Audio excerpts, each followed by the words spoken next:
today's mini lesson, it's going to be a short one, is on the police in Whitechapel and how they're organised.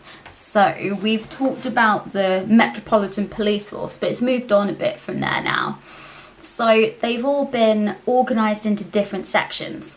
The whole of the Metropolitan Police is organised from A to M, and they would be called divisions. So Division A would patrol a certain area, Division B a different one, C, D, etc.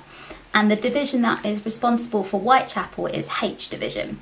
So if you hear that at any point, H Division Police, it just means the police in Whitechapel.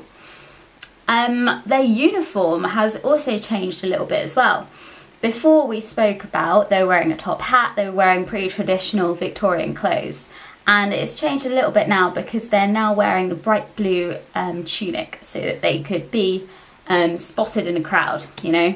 Say you're lost and you need to find a policeman quickly. Ah, that chap over there is wearing a lovely blue uniform, must be a policeman, I'll go speak to him and he can help me out. Anyway, we also spoke about them wearing top hats.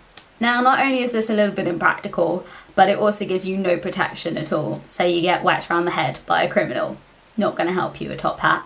So they've quickly changed it for a helmet, which is basically the same as what the helmets police wear today.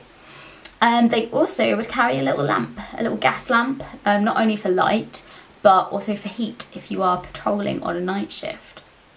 So in terms of what the police would do on their jobs every day, if you were an everyday constable, you would be walking the beat, you'd be patrolling. That is your number one thing that you would do day to day.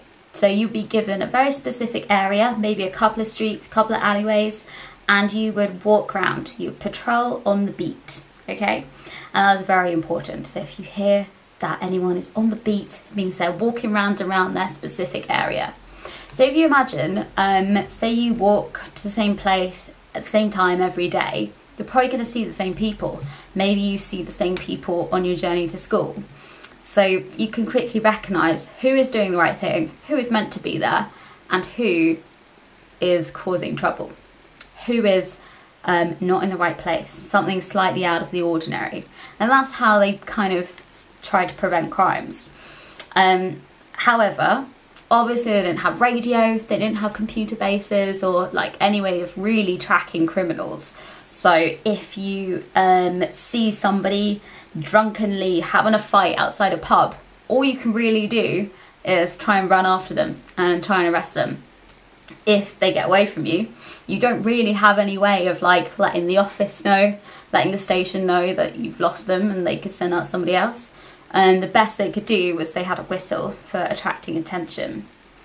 So this is sort of how the police is organised. We know we also had the CID, so the investigative branch. So they would be, say somebody has committed a crime, they've punched somebody in the face in this pub fight, then they would be the ones to go out, interview eyewitnesses, try and work out who was responsible. But the everyday, today police would be walking their beat, day and night, patrolling on their shift.